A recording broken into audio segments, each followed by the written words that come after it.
नमो पदाय कृष्ण प्रेष्ठाय भूतले श्रीमते भक्ति वेदांत स्वामिनिति नामिने नमस्ते सारस्वती देवे गौरवाणी प्रचारिणे निर्विशेष शून्यवादी पाश्चात्य देश तारिणे जय श्री कृष्ण कन्या प्रभु नित्यानंद श्री अद्वैत गदाधर श्रीवासादि गौर भक्त वृंद हरे Krishna Krishna Krishna Hare Hare Hare Ram Ram Ram Hare Hare Krishna.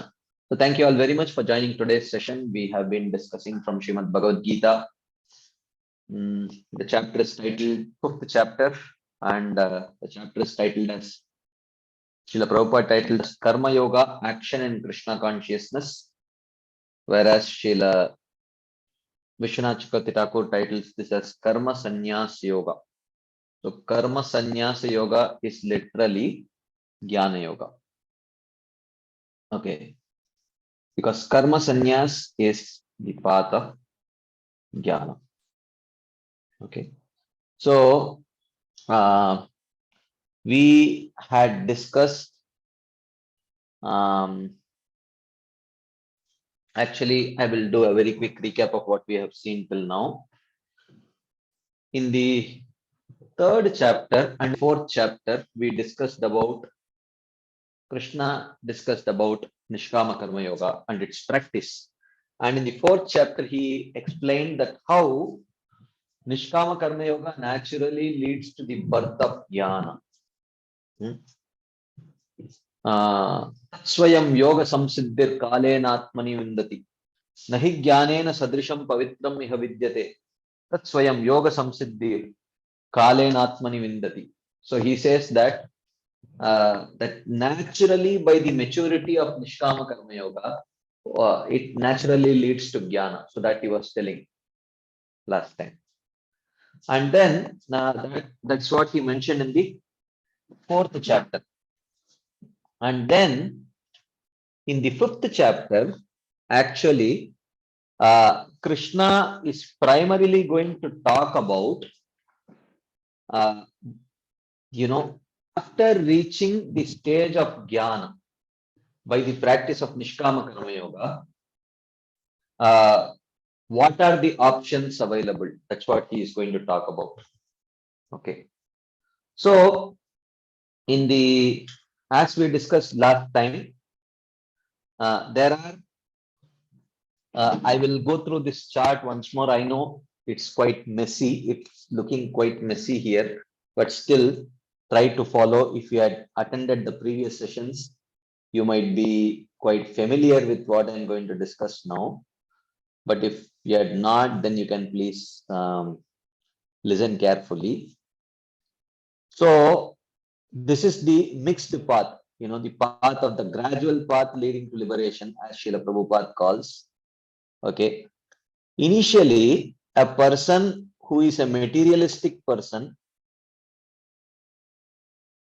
okay, he comes to the stage of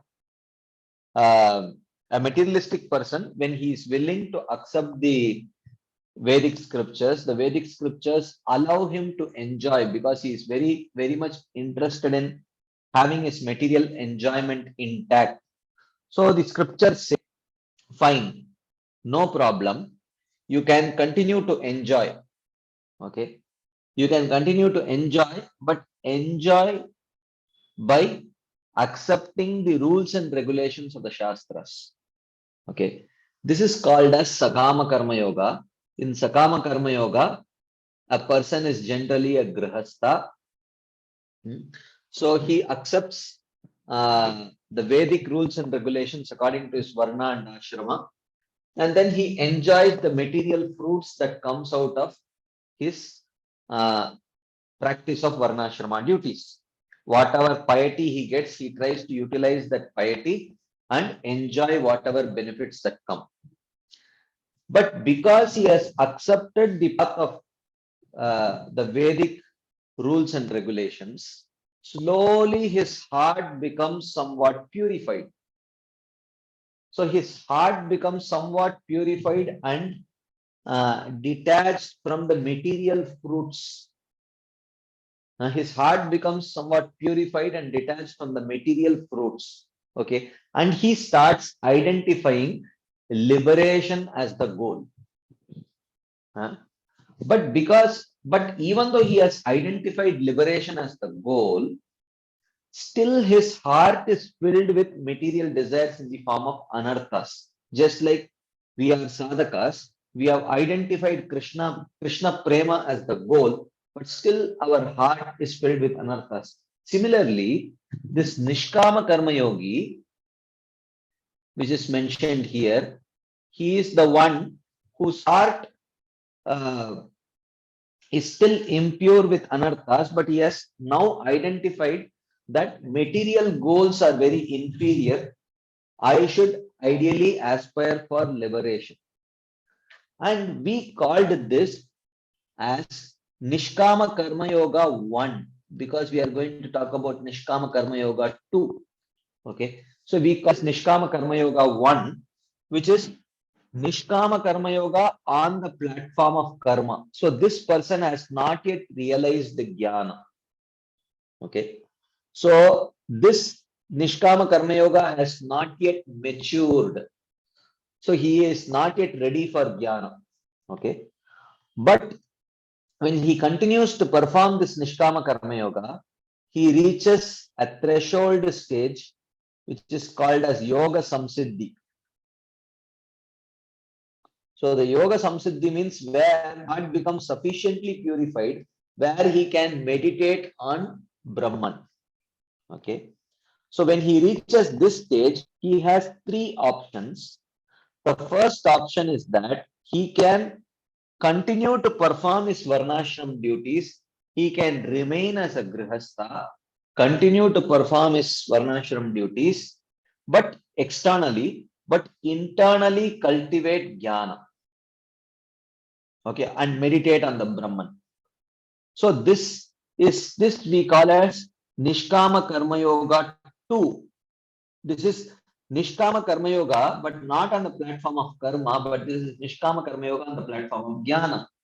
When the heart has become purified, he may still continue to perform Varnashram duties. He may still continue to remain as a Grihastha, not take up to the external path of sannyas, but internally he is detached, and therefore he is called as a sannyasi only.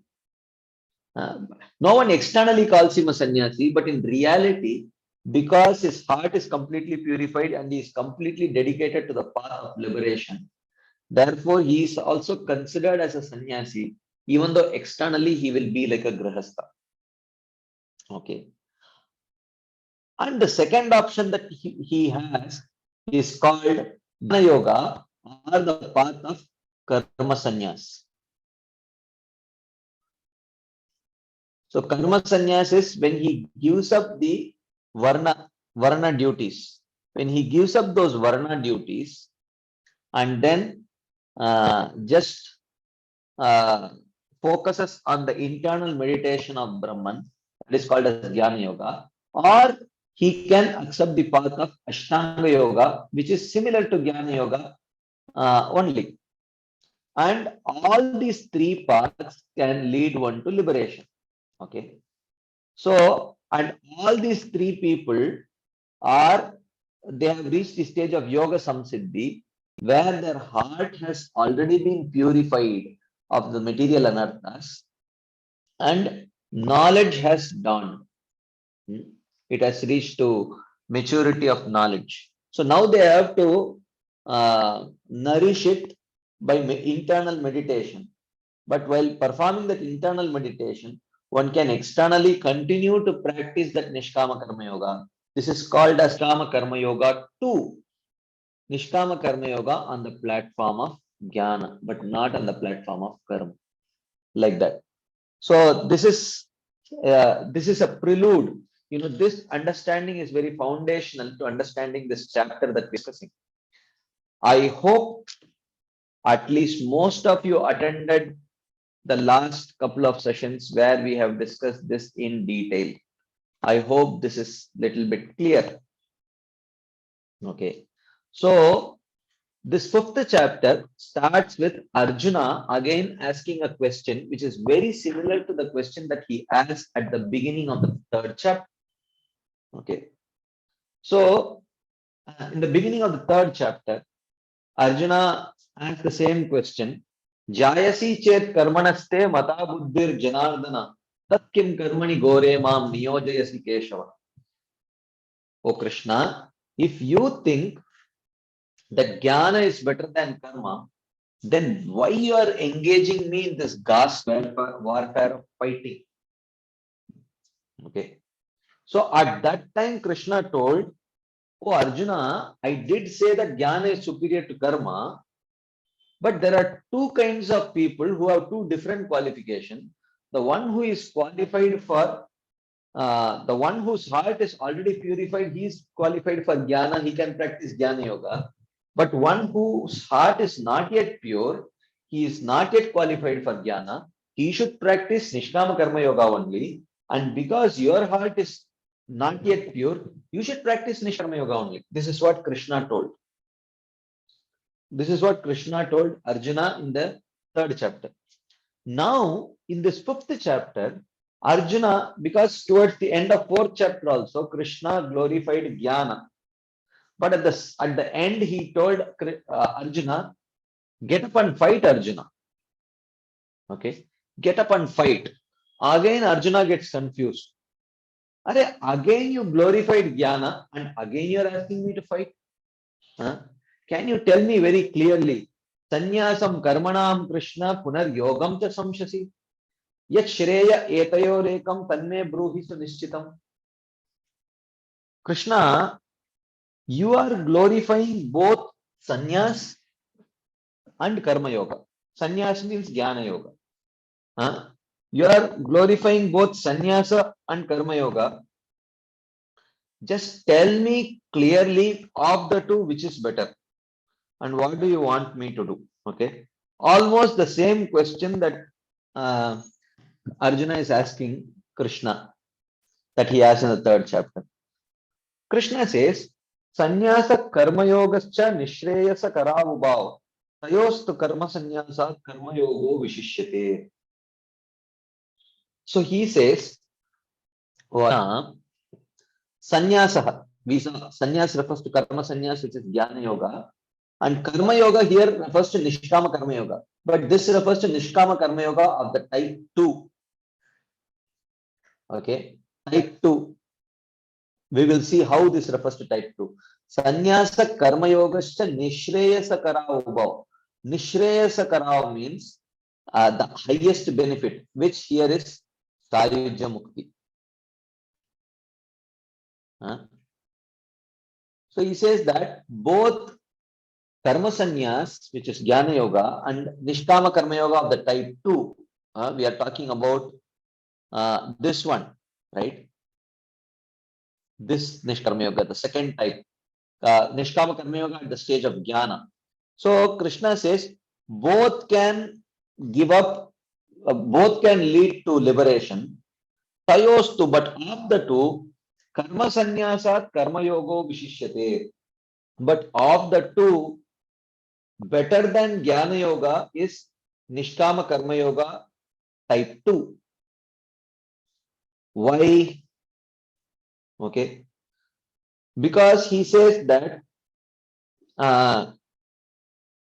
in case if the person, if the practitioner by mistake somehow misjudges the purity of his heart, he thinks that his heart is pure and takes up to sannyas, but later realizes that there is some impurity still there in his heart, then he is trapped. Because he cannot, because sannyas cannot purify his heart. Only Nishkama Karma Yoga can purify his heart. But he has already taken up to sannyas. If he gives it up, the society will criticize him. So he is completely trapped now. What will he do? So therefore, Krishna says, look, Arjuna, Karma Yoga, Jnana Yoga, or here Nishkama Karma Yoga of the type 2 or Jnana Yoga, both can give you liberation. But of the two, Nishkama Karma Yoga is better because it is safe. Okay. If your heart is already purified, then performing Nishkama Karma Yoga is will not deplete anything. Will not. It's not a fault for the Jnana Yogi, one who is on the platform of Jnana, to perform Nishkama Karma Yoga. For him to continue performing Varnashram duty is not a fault. Okay, but if the heart is already, if the heart is not completely pure, then you are safe. You can continue performing your Nishkam Karma Yoga and it will become pure. So therefore, of the two, Nishkama Karma Yoga of type 2 is better because it is very safe. That is what Krishna is telling. Okay. Sometimes there may arise disturbance in the heart of a premature sannyasi. In order to alleviate that disturbance, uh, you know, what will he do? He has taken up to sannyas. Okay. Disturbance in the heart certainly obstructs the practice of jnana. But taking up enjoyment of sense objects is a real degradation. Okay. So if a sannyasi's heart, he prematurely takes up to sannyas and realizes the heart is not completely pure. So when the sense gratificatory urge pushes him, he will engage in sense gratification, which is forbidden for a sannyasi. Okay. So it's a very calm situation. Therefore, Krishna says, look, forget about this sannyas. Forget about this karma sannyas. Better practice Nishkama Karma Yoga 2, that is safe for you. Okay. Gyeyasya nitya sannyasi yona dveshti na kamshati nirdvandvo hi mahabaho sukam bandhat pramuchyate. So he says, O Gyamd Arjuna, a person engaged in Nishkama Karma Yoga with pure heart. So which means a pure-hearted grihastha. So a pure-hearted grihastha who is still continuing his Vasham duties despite his heart already becoming pure. Okay, because his heart has become pure, Yona Dveshti na Kamshati. He does not hate anything and he does not desire anything because the heart has already become purified. So, Geyasya Nitya Sannyasi,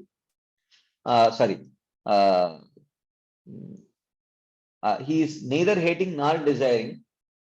Nitya Sannyasi Gyayah. He should be understood to be a Nitya Sannyasi, a constant sannyasi. Even though he is a grihastha, but he is considered to be a sannyasi only because the heart is purified. Because sannyasi means one who is a karma phala tyagi. And karma phala tyagi is possible only when the heart is pure. Now, a karma phala tyagi can still be a grihastha also. Not a problem. So here this pure-hearted grihastha still performing varnashram duties, okay, of type 2, Nishkama Karma Yoga type 2, should be considered as a Nitya Sannyasi, okay, because he does not hate anything, he does not desire anything. Sukam bandhat pramuchyate, he is easily freed from bondage. Such a person is easily freed from bondage, okay. So that is what he says here, okay. It should not be said that taking sannyas gives liberation and not taking sannyas does not give liberation. No, one should not say like that. The pure-hearted person engaged in action should be known as constant sannyasi. Gyeyasya nitya sannyasi. He is a true warrior who conquers the city of liberation.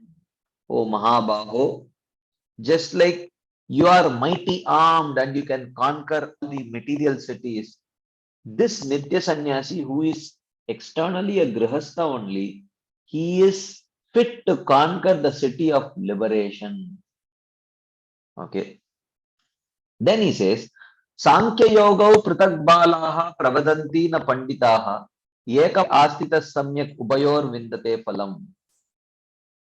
So he says, Balaha, only the ignorant people, Prabadanti, they speak of Sankhya Yoga Pritak. Only the foolish people talk about Nishkama Karma Yoga 2 and Jnana Yoga being different. Okay. So Jnana Yoga is, you can say, you can call him sannyasi.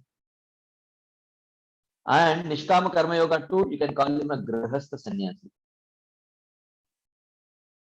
Okay. So only a fool will talk about a Grihastha sannyasi and a sannyasi to be different. Ekamapi astita samyak ubayor vindate phalam. Engaging in either one of these two properly will lead to the result of both, which is liberation. Right? That's what he says. Yat sankhyaih prapyate sthanam tadyogairapi gamyate. Ekam sankyam cha yogam cha yap sapashyati. The goal achieved by jnana is the goal achieved by karma. So here karma refers to Nishkama Karma Yoga type 2. Okay. Which is liberation. Yat sankhyaih prapyate sthanam tadyogairapi gamyate. Ekam sankyam cha yogam cha yap sapashyati. Therefore, he who is grihastha sannyas and sannyas to be the same is actual seer. Like that. Sannyasastu mahabaho dukkhamaptum ayogatah yoga yukto munir brahma nachirenadi gacchati. So it says that if a person directly take up to sannyas without completely and properly practicing Nishkama Karma Yoga, his sannyas will fail. But a grihastha sannyasi, even though he has attained purification of heart, even if he may continue performing his varnashram duties, he will very quickly achieve liberation. Okay. But a premature sannyasi, again and again, the point is being mentioned. If a premature sannyasi takes up the sannyas without properly practicing Nishkama Karma Yoga, he will certainly suffer in this material world only. There is no liberation for him. Rather, he may even go to hell and suffer because he has prematurely given up his varna dharma, which will lead to accumulation of papa, because of which he may even have to go to hell and suffer. Whereas the grihastha sannyasi very quickly achieves liberation. There is no, so the whole aspect of glorifying this Nishkama Karma Yoga 2 or grihastha sannyas by Krishna here is because it is very safe. It is very safe. Okay. Then we saw that yoga to vishuddhatma vijitatma jitendriya sarva bhuta atma bhutatma kurvan apina lipyate. So he says yoga yukta. This grihastha sannyasi, how do we say grihastha sannyasi? Vishuddhatma. His intelligence is purified. Vijitatma. His mind is purified. Jitendriya. His senses are purified. So therefore, he has controlled his mind, intelligence, and senses. Even though he is engaged in the grihastha ashram only. So this yoga yukto vishuddhatma, vijitatma, jitendriya. Kurvan apina lipyate. Even though he may be engaged in his varnashrama duties, na lipyate, he will not be contaminated. Sarva bhuta atma bhutatma, and he is the object of love of all living entities. So he is the object of love of all living entities. Even though he may be engaged in work, he will not be contaminated. Even though he may be engaged in his grihastha duties, he will not be contaminated because he has already attained the requisite level of purification. Okay. So, why this type of grihastha sannyas why a grihastha sannyasi is not contaminated even though he is engaged in all types of actions? The explanation that is given is that Naimchit karomiti yukto manyeta tattvavit Pashyan Shenman Sprishan Jikran Ashnan Gachan Swapan Swashan Pralapan Visirjan Grannan Unmishan Nimishan Api Indriyani Indriyarteshu Vartanta iti Dharayan. So it is mentioned that the person engaged in Grihastha Sannyas, even though he may be engaged in all kinds of activities, he has the proper knowledge and understanding that in all his activities of eating, seeing, touching, smelling, etc., it is only the senses which are coming in touch with the sense object, and he, the soul, is not doing anything at all. So even though he is a grihastha, but in engaging in all these actions, he very clearly understands that he is not the doer, he, the soul, is not the doer, but it is only the senses which are coming in touch with the sense objects. So therefore, so with this understanding, when he is acting, he will not be touched. Kurvan apina lipyate. Okay, that is what he is mentioning here. So this is where we ended our discussion last time. Before we continue today's discussion from the chapter, if there are any quick discussion points, comments, questions, anything anyone would like to share as add, please go ahead. We have elaborately recapped what we have seen till now in the 5th chapter. This is a very pivotal concept that we have discussed about the comparison between the regular sannyas and the sannyas. So till now, Krishna in this section from 1 to 9, he has glorified Grihastha sannyas to be better than the regular sannyas because Grihastha sannyas is safe. That is the point that we have discussed till now. Anything anyone would like to share as add? Is anything not clear? You can please ask.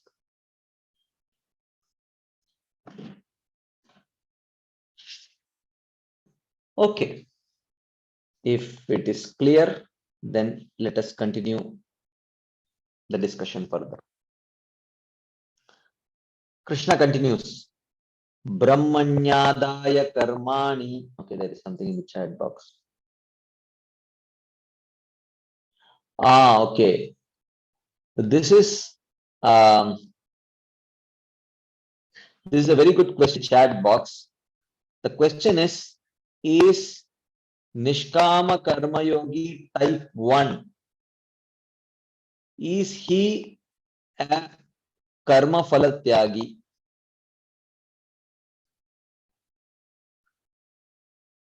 Has he completely given up attachment to the material fruits? This is the question asked in the chat box.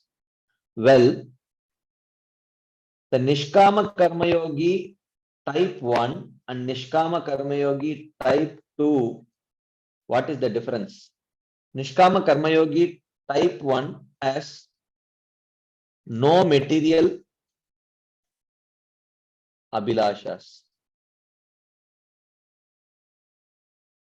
Nishkama Karma Yogi 2 also has no material abhilashas. But Nishkama Karma Yogi type 1 has anarthas. Therefore, he has attachment to karma phala as an anartha. Whereas Nishkama Karma Yogi type 2 has no anarthas. Therefore, there is no attachment to karma phala.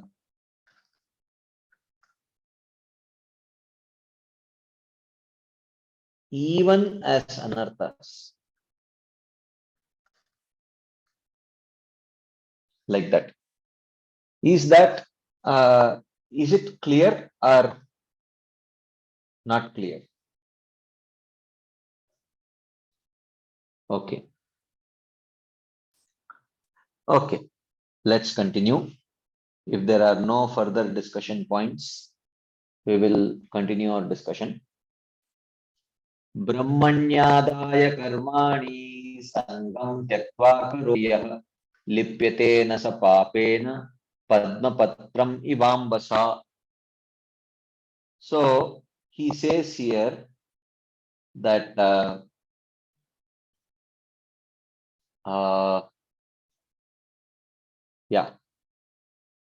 he says yaha person sangam tyaktva, that person giving up attachment. So yaha here refers to either Nishkama Karma Yogi 2, we will call him Nishkama Karma Yogi 2, or we will call him Grihastha Sannyasi. Okay. So this Grihastha Sannyasi, Sangam Tyaktva, giving up attachment, Brahmani Adaya Karmani, he offers his actions to the Supreme Lord. Okay. He offers his actions to the Supreme Lord. Okay. Lipyate nasa papena, he is not contaminated by sin in those actions. He is not contaminated by sin in those actions. Lipyate nasa papena, padmapatram iva ambasa, just as a lotus leaf is not touched by water. The same point is again mentioned. He had already mentioned it before. Now he is again emphasizing the same point, that ब्रह्मण्यादाय कर्माणि संगम त्यक्त्वा करोति यः लिप्यते न सपेन padmapatram ivambasa. Okay, so that grihastha sannyasi who has given up all attachment to material fruits, okay, and he offers his actions to the Supreme Lord, he is not contaminated by sin in those actions, just as a lotus leaf is not touched water. So Srila Vishwanath Chakravarti says, moreover, he who offering all his actions unto me, the Supreme Lord, giving up attachment to actions, giving up false identification of I am doing it, performs actions, is not contaminated at all by actions, of which some could even be sinful. Right? Papena here presents all actions, not just the sinful ones. Okay. Lipyate nasa papena means papena kam punyena. Okay. Because punya is also contaminating. So that's what he says here. Brahmanyadaya karmani sangam tyaktva karoti lipyate nasa papena padmapatram ivambasa. So that grihastha sannyasi who gives up attachment and offers his actions to the Supreme Lord is not contaminated by sin by those actions. Just as a lotus leaf is not touched by water. So, lipyate nasapena here refers to he is not touched by any reactions, papa punya. He is not touched by any papa or punya. That's what it means. Right? So, I mean, it's the same repetition of the same principle that we have already seen. Any quick discussion points, comments, questions here before we move forward?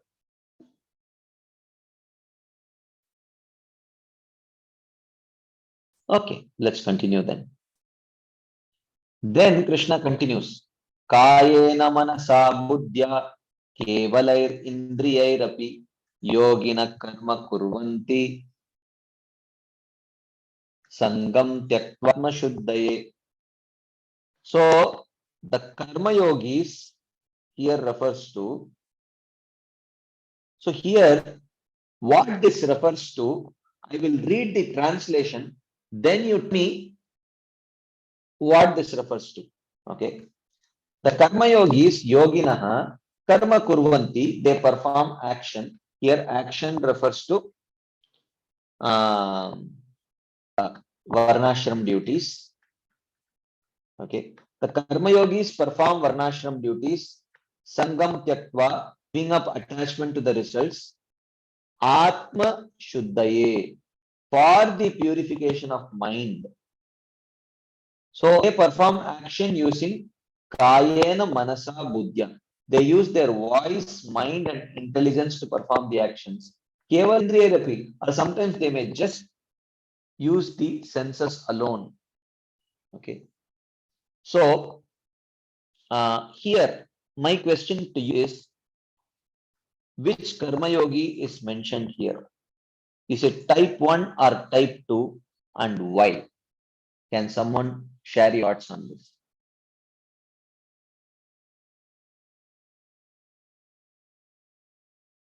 Okay, Vrajradhe Mataji says type 1. Can you tell me why, Mataji? Why do you say that it is type 1?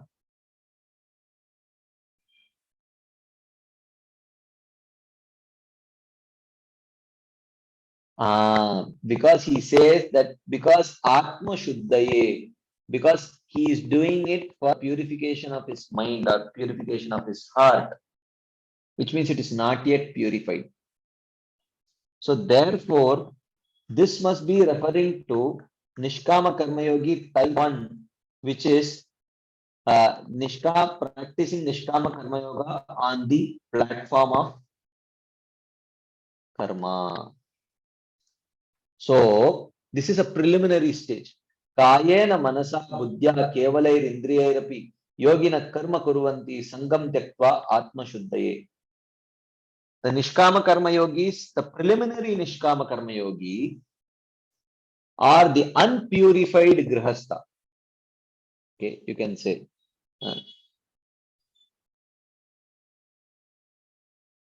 So there is, okay, another question. We will take that question. So he says, the Karma Yogis perform action giving up attachment to results, Sangam Tektva, for the purification of the mind using voice, mind, and intelligence, or even the senses alone. Right. So here, Srila Vishnu Thakur says that the Karma Yogis perform actions using the body, mind, intelligence, and even the senses alone while giving up attachment for purification of the mind. At the time of making offerings of oblations using the senses, the mind may wander. This is the manner in which only the senses are employed. Sometimes when the mind is not, when one is not able to engage the mind, then one engages at least the senses. So, okay. So this is Nishkama Karma Yogi type 1. So there is a question in the chat box. Does all of these steps refer to yoga ladder only? Yes, all of these steps refer to yoga ladder. What is it for Bhakti Yoga? Bhakti Yoga is a totally different thing. We have not yet started discussing Bhakti Yoga. Bhakti Yoga is Ado Shraddha, Tatra Sadhusanga, Navajahan Kriya, Anarthana Vritti, Nishtha, Ruchi, Asakti, Bhava, Prema. This is the Bhakti Yoga ladder. This is a totally different ladder. This is the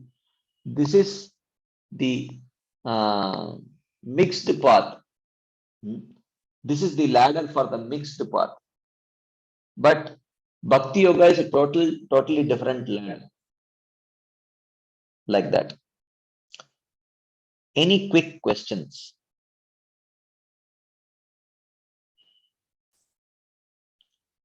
Okay. If there is none, we will continue our discussion. Next verse. Yuktah karma phalam tyaktva shantim apnoti naishtikim ayuktah kama karena phale sakto nibadhyate. Yuktah, he who is engaged in karma yoga, karma phalam tyaktva, while giving up results, naishtikim shantim apnoti, he attains liberation. Whereas ayuktah, one who is not engaged in karma yoga, phale saktah, being attached to the results, kama karena, out of lust, Nibadyate, he becomes bound up. So, what is this verse talking about? This is my question to you. What is this verse talking about? This could mean two things, but I am asking you, in your opinion, what is this verse talking about? You can please raise your hands and answer this question. What, in your opinion, is this verse talking about? He who is engaged in karma yoga while giving up the results gains liberation. But one who is not engaged in karma yoga, being attached to the results out of lust, becomes bound up. What is this verse talking about, in your opinion? You have heard this whole discussion till now. So now my question to you is, in your opinion, uh, what is this verse talking about? Can you please share your thoughts? Anyone?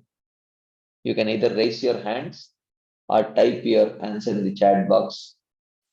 Okay, there is some answer coming. Okay, Vrajradhe Mataji says that this is talking about Sakama Karma Yoga. Okay, comparison between Nishkama Karma Yoga and Sakama Karma Yoga. Shamlal Prabhu also says that this is a comparison between Sakama Karma Yoga and Nishkama Karma Yoga. Any other answer? You may choose a different answer also.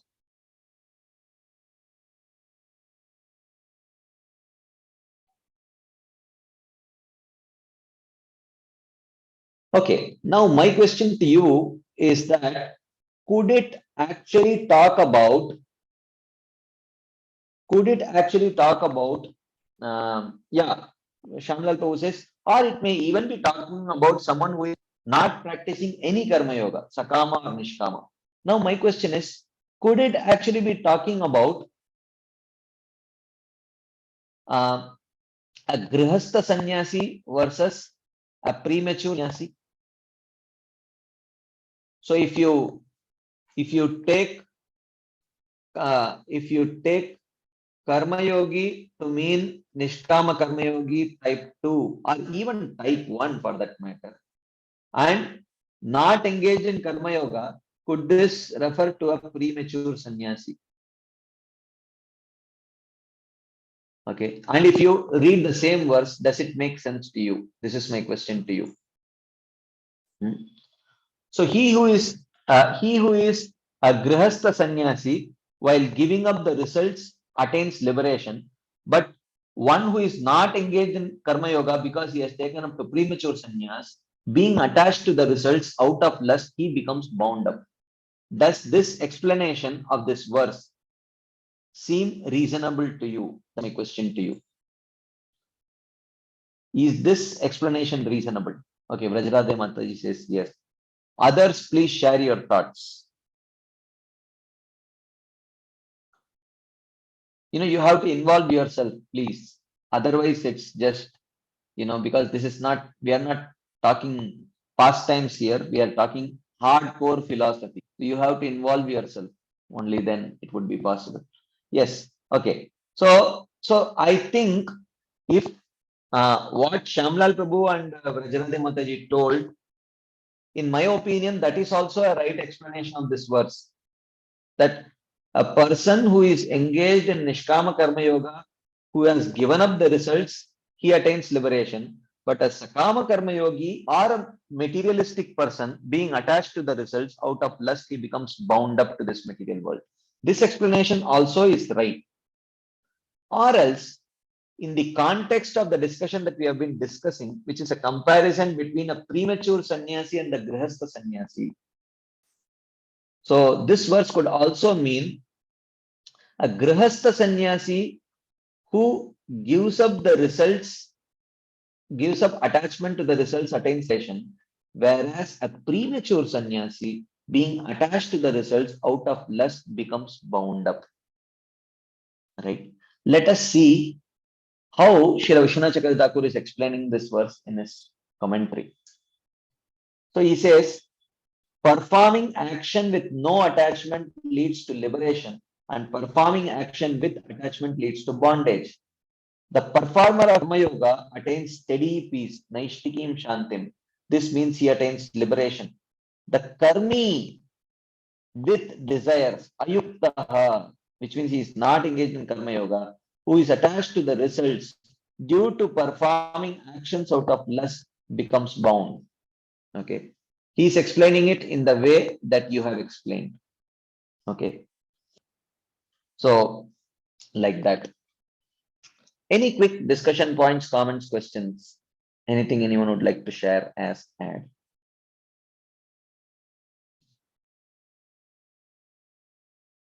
Okay, if there is none, we will continue our discussion, right? So till now, we have completed two sections where essentially in these two sections, Krishna has actually does that how Grihastha sannyas is better than premature sannyas. Okay. Or even Grihastha sannyas is safer to taking actual sannyas because of safety. Okay. So,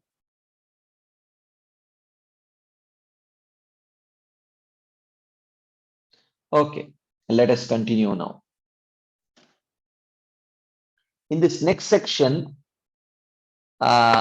he is going to talk about knowledge of the three doers. Okay.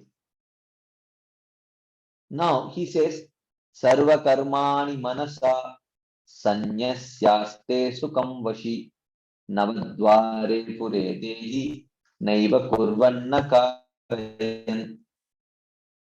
So, sanya, renouncing sarva karmani, the activities, manasa, by the mind, but while engaging in them.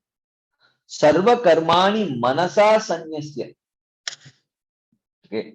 So, therefore, while engaging them in them is implied. So here also he is talking about the grihastha sannyasi.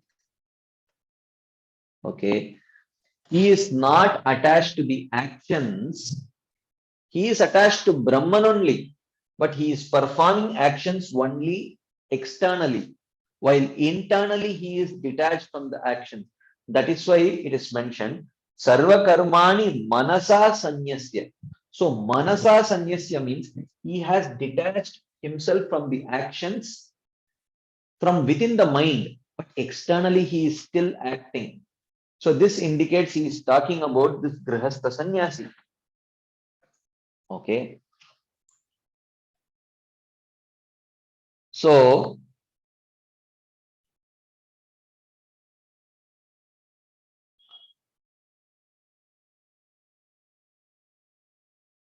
okay, there is a question in the chat box, but Prabhuji joined little late, but still we will take that question. It doesn't matter whether Grihastha sannyasi or premature sannyasi, both should have overcome the urges of the senses. Yeah, if he is a premature sannyasi, how he would have overcome the urges? He cannot overcome the urges. That is why we are calling him a premature sannyasi. Premature sannyasi means without sufficient purification, he has taken up to sannyas. So therefore, he will fall within the category of mithyachara. Therefore, he will call. So this premature sannyasi is a mithyachari sannyasi. Like that. Okay. Okay. So sarva karma manasa sanyasya, renouncing the activities by the mind, but while engaging in them. Vashi. Vashi means he has controlled the senses, controlling the senses. Dehi sukam aste. He remains comfortable. He remains very comfortable. Navadware pure. In the body, which is a city of the 9 gates. Naiva kurvan na karayan. Okay. Knowing that he does nothing nor causes anyone to do anything. So this grihastha sannyasi,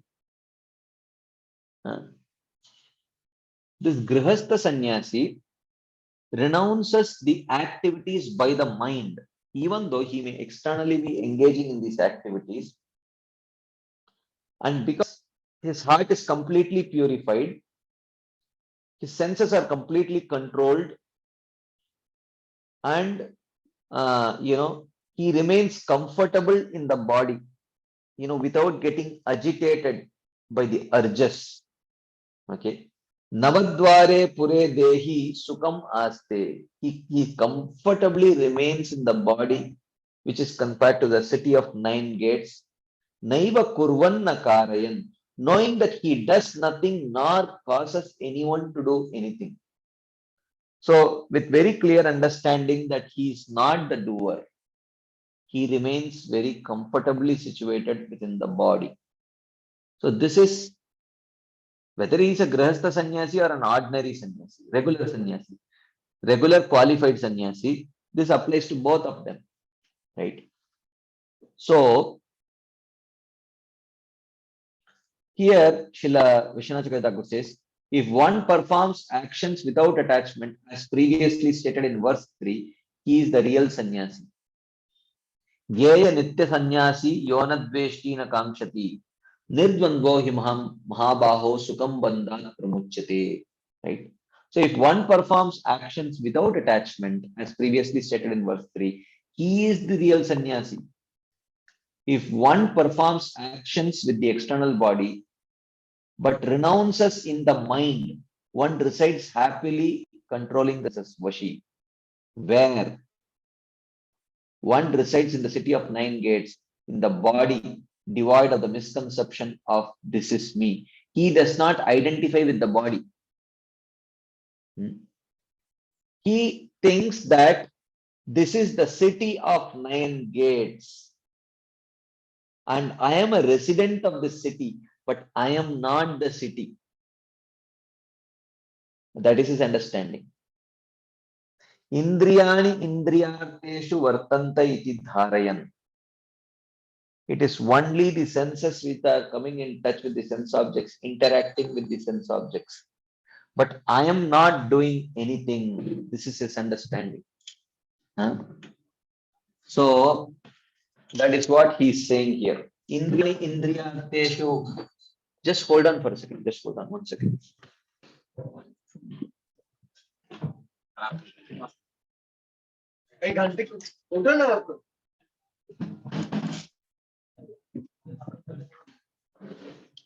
So I'm sorry, someone rang the bell. I'm sorry.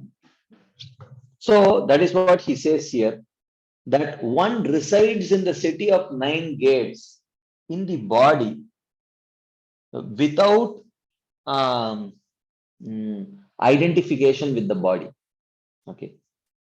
So the dweller in the body, the jiva, having attained knowledge, does nothing at all. Nothing at all means there is no reaction for his action.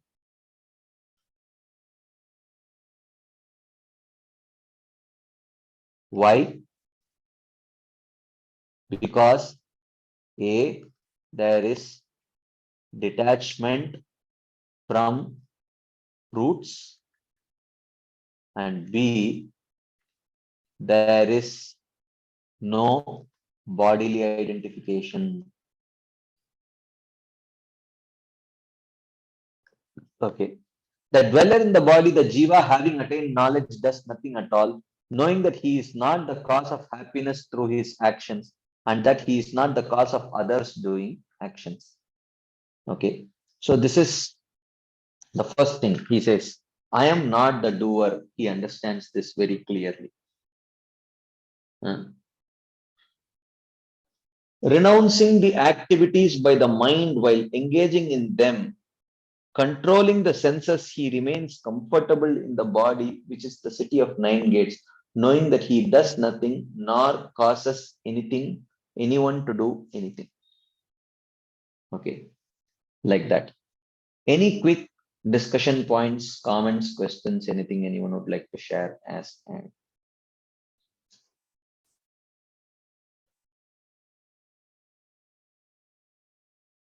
Okay, there is a something. Etedamsi samiddhognir basmasat kurute Arjuna jnanagni sarva karmani basmasat kurute tata.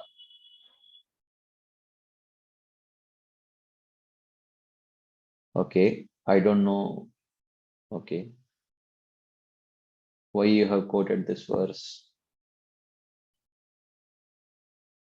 Yeah, correct. You can say, yeah. Jnanagni sarva karmani basmasat kurute tata. Yeah, similar. Yeah, you can say. True. Hmm.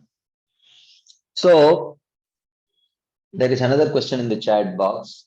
It is difficult to understand that he does nothing nor causes anyone to do anything. Can you please elaborate or give examples?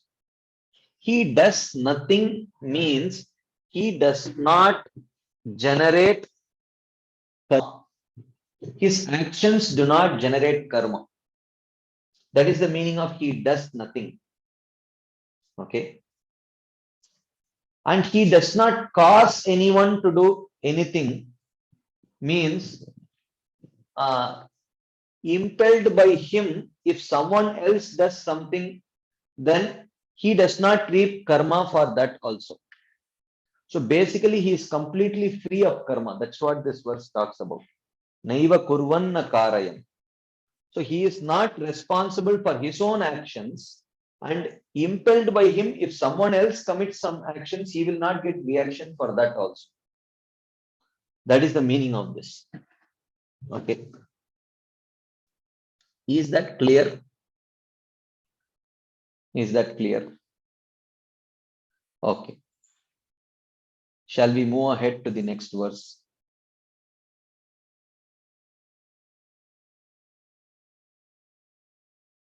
Okay, there is one question in the chat box.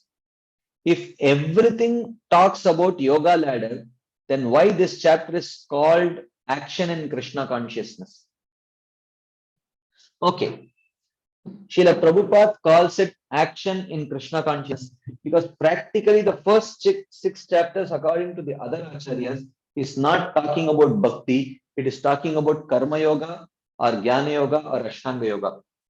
But Srila Prabhupada, understanding that in this Kali Yuga, it is not possible to practice any of these yogas. Therefore, he directly talks only about bhakti in all these chapters. Karma yoga means bhakti yoga. Buddhi yoga means bhakti yoga. So, like that, practically for every, either directly in the translation or in the purport, Prabhupada talks about bhakti yoga, because what is the point in very technically explaining all these other yogas when it is practically impossible to follow these yogas in today's day and age? So therefore, Prabhupada translates it as action in Krishna consciousness, even though strictly speaking, Krishna has not yet introduced bhakti in a serious way in Bhagavad Gita till now. Sporadically, here and there, he has spoken about bhakti, but in a serious way, the discussion that is happening right now is a comparison between Karma Yoga and Jnana Yoga, and there is no discussion of bhakti till now, according to the explanation of the other acharyas. But Prabhupada says, why should I explain Karma Yoga and Jnana Yoga when it is impossible to practice in this age of Kali? So, therefore, he speaks about Bhakti Yoga. Otherwise, the other acharyas titled this chapter as Karma Sannyas Yoga. Karma Sannyas Yoga. Yes, Shamlal Prabhu.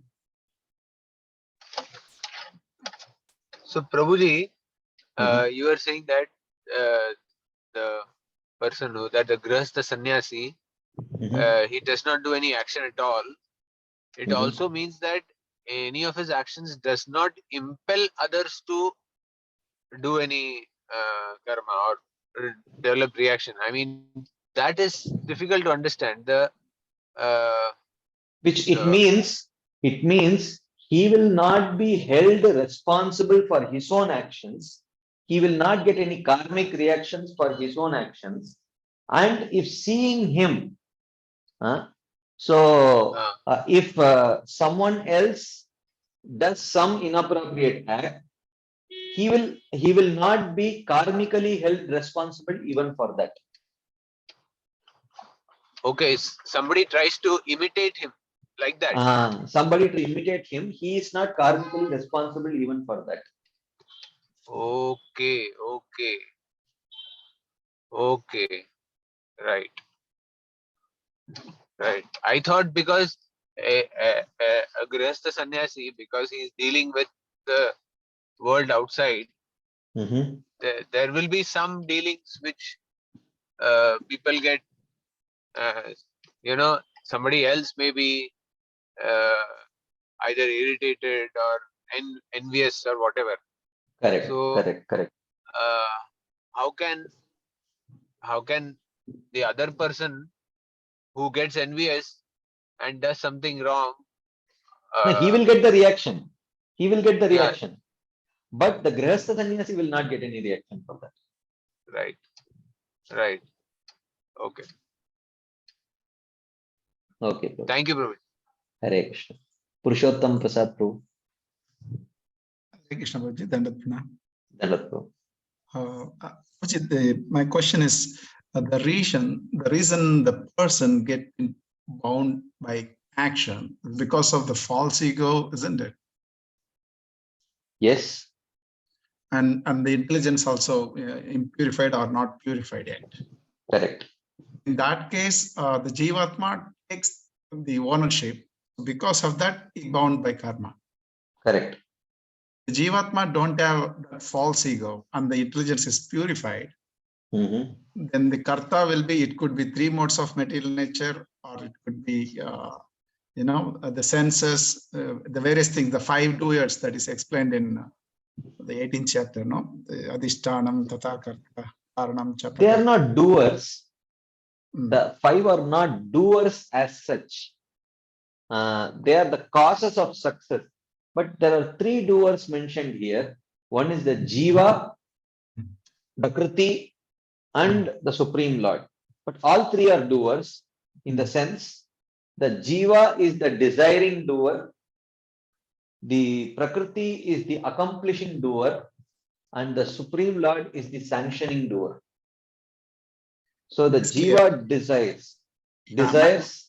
My doubt is, Prabhuji, so when the Jivatma Mhm. don't initiate the action because there is no false ego and the intelligence is purified, Mhm. that it should be inspired by the Lord or Prakriti. There is no other option for the Jivatma.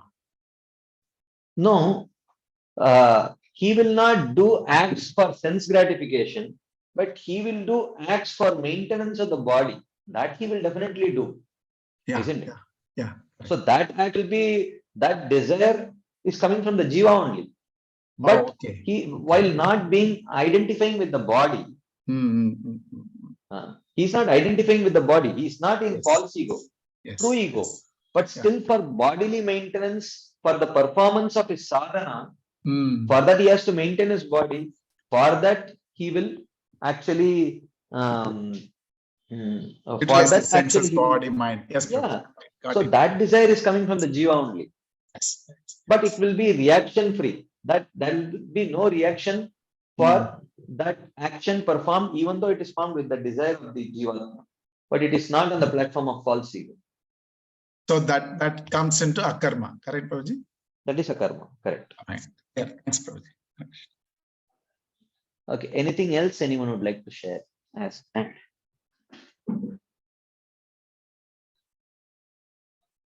okay, if there is none, let us continue. Then next verse. न कर्तृत्वं न कर्माणि लोकस्य सृजति प्रभुः न कर्मफल संयोगं स्वभावस्तु प्रवर्तते. Prabhu, the Supreme Lord, na srijati. The Lord does not create. Lokasya karmani kartutvam.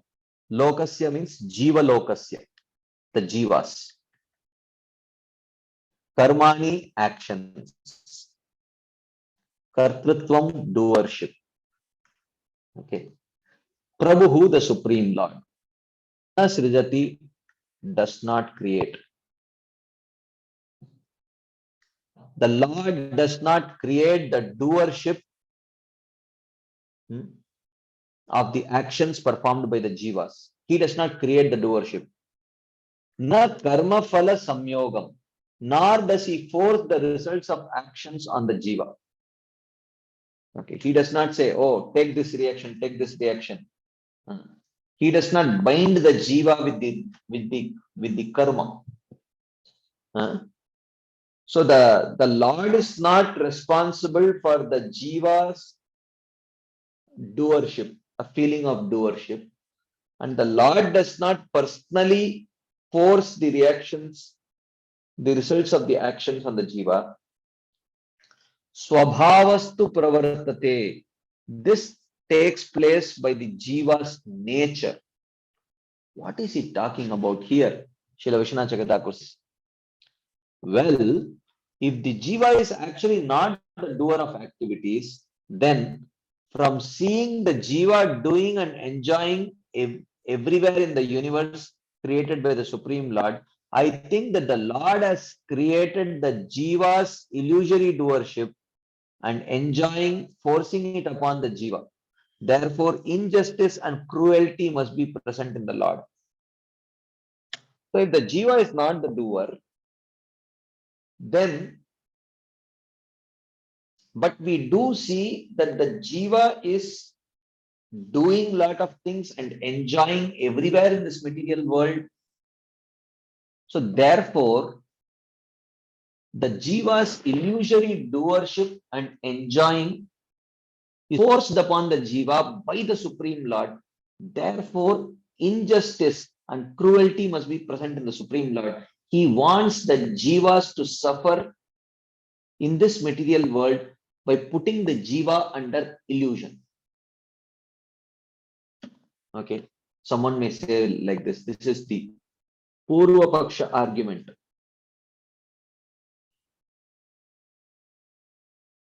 Okay, but the answer is no. That is not true at all. Na kartrutvam na karmani lokasya srijati prabhu. He does not make the jiva do activities, nor does he give the jiva the results of his activities. He is not forcing the jiva to act, and he is not giving the jiva the karma of those kind of activities. Rather, the nature of the jiva in the form of his beginningless ignorance alone produces this. Anadi avidya. So it is his karma vasanas which is forcing the jiva to. So the jiva is eternal and his ignorance is also eternal. Okay. And that ignorance is pushing the jiva to perform activities for his own sense gratification. And that ignorance makes the jiva assume the false identification as the doer. So we have discussed this verse many times. I will again repeat it. Bhayam dvitiya abhiniveshitasya ईशादपेतस्य विपर्ययो अस्मृतिः तन्माययातो Budh आभजेत्तं भक्त्यैक ईशं गुरुदेवतात्मा. So here, what is the sequence of samsara that is described? First, he says that it is Ishadapetasya. The jiva is turning away from Krishna. Okay. Then tan mayayato. Then Maya catches him. To facilitate his enjoyment, separate from Krishna. Okay. And it catches him through Viparyayo and Asmriti. Okay. By making him forget his constitutional position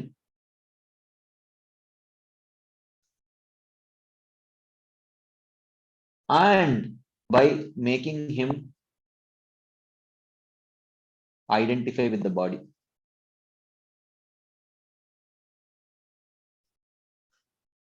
Okay. So then what happens? Then what happens? Dvitiya Abhinivesh.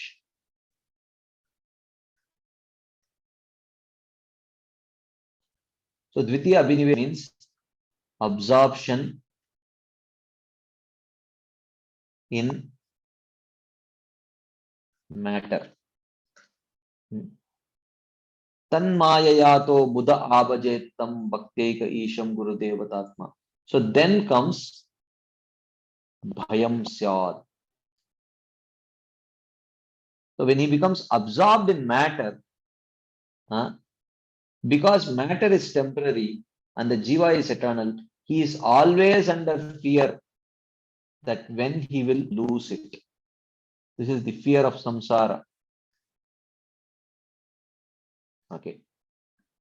So therefore, he says that, so therefore, the ignorance makes the jiva, because the jiva has eternally been turning away from Krishna.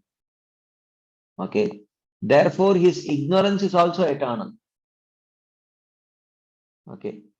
And that is the cause of his false identification. The jiva's nature, tatastha nature, and because of which he has eternally changed, turned away from Krishna, that is the cause of the jiva's misidentification and actions performed by his misidentification and the resultant karma. The Lord is not the cause. Na kartritvam na karmani lokasya srijati prabhu na karmaphala sanyogam swabhavastu pravartate.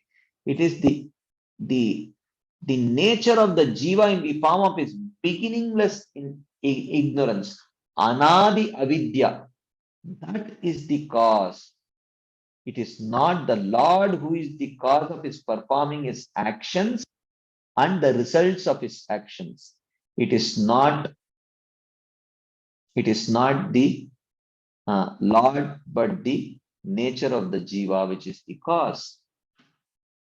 Okay. The avidya is the cause. Okay. Any quick discussion points, comments, questions, anything anyone would like to share as an?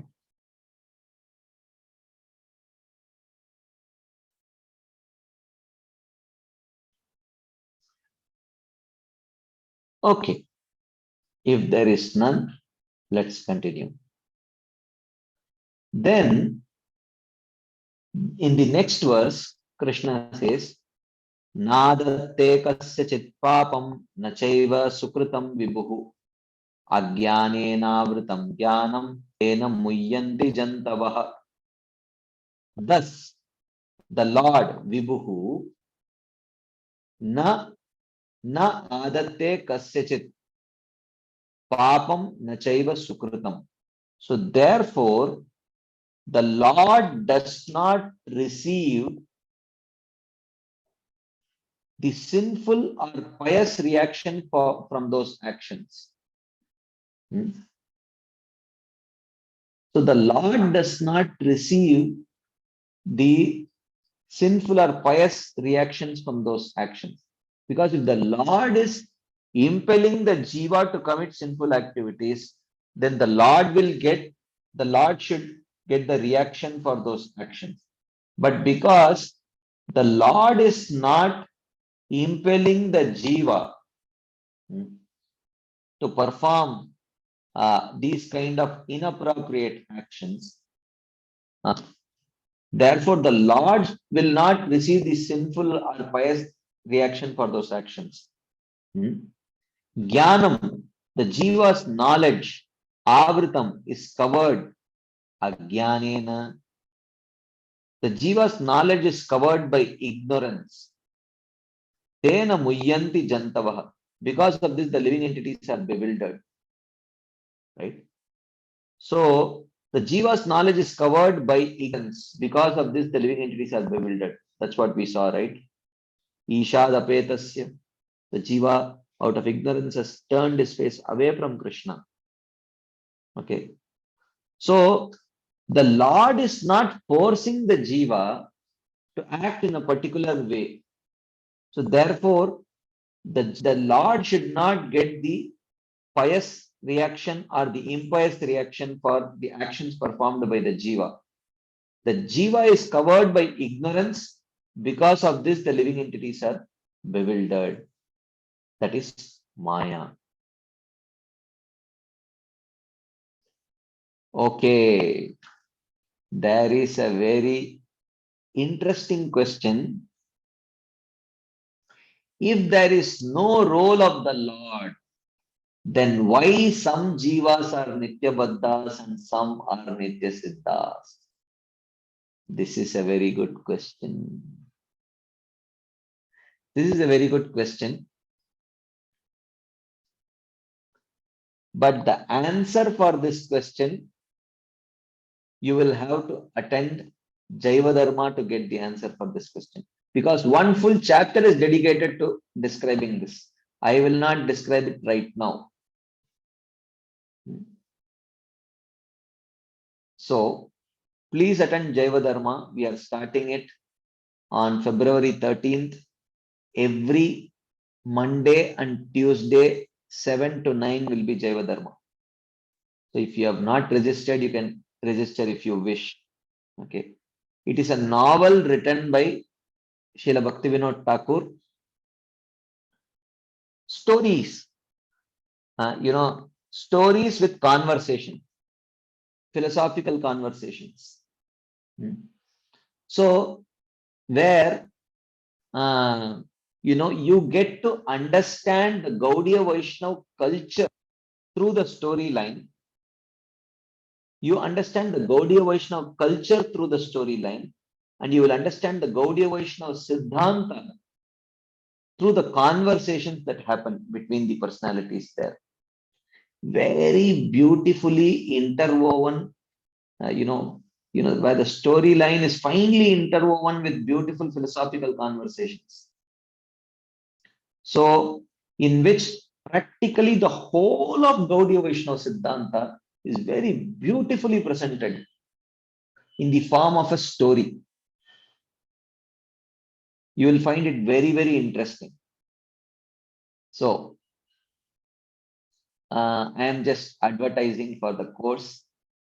So please, if you have an opportunity, please try to attend Jaiva Dharma. Okay, so I will take this particular question there. Okay, this is a very valid question. This is a very, very valid question. If there is no role of the Lord, then why some jivas are nitya baddhas and some jivas are nitya siddhas? It's a very valid point. So we will definitely discuss this. Okay, but for now, the Lord does not receive the sinful or pious reaction for those actions, because the Lord does not induce the jiva to perform those actions. It is the avidya of the jiva that is the cause. It is the nature of that jiva, that avidya, that is the cause. But the Lord does not force the jiva to perform. Therefore, the Lord will not get any pious reaction if the jiva performs some pious activity, and the Lord will not get any sinful reaction if the jiva performs some sinful activity. The jiva's knowledge is covered by ignorance. Because of this, the living entities are bewildered. So here Srila Vishwanath Chakravarti Thakur writes, since the Lord does not make the jiva do either good or bad actions, he does not experience the results in the form of suffering or enjoyment. he does not accept na adatte. He is not responsible for them. You cannot punish the Lord for the actions performed by the jiva. However, one of his associates, his Shakti called ignorance, covers the inherent knowledge of the jiva. Because of this, the jivas are bewildered and hence act and suffer or enjoy their own karma. Ajnanena avritam jnanam tena muyyanti jantavaha. Okay, like that. Otherwise, the Lord is not the cause. Nadatte kasyachit papam nachaiva sukrutam vibhu. Ajnanena avritam jnanam tena muyyanti jantavaha. Okay. So now we have one more verse, but before that, if there is any quick discussion points, questions, anything anyone would like to share, add, you can please go ahead.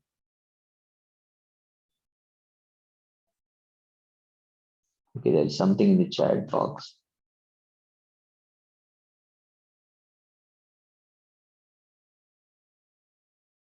Okay, there is a question from the second chapter.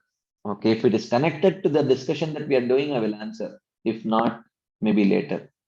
I was just going through the recordings of verse 2.441 Vyavasayatmika Buddhir, where we see that for us, the sadhya is the same as our sadhana.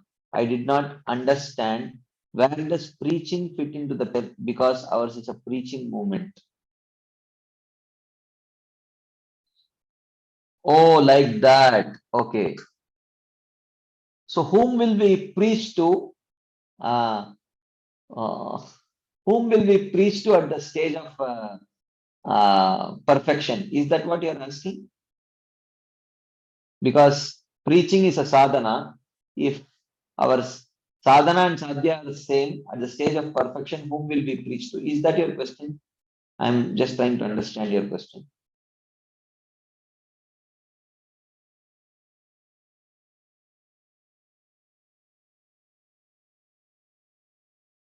Oh, it is not included in Navada Bhakti. Oh, like that. Yeah, preaching is, you can say, definitely Kirtanam.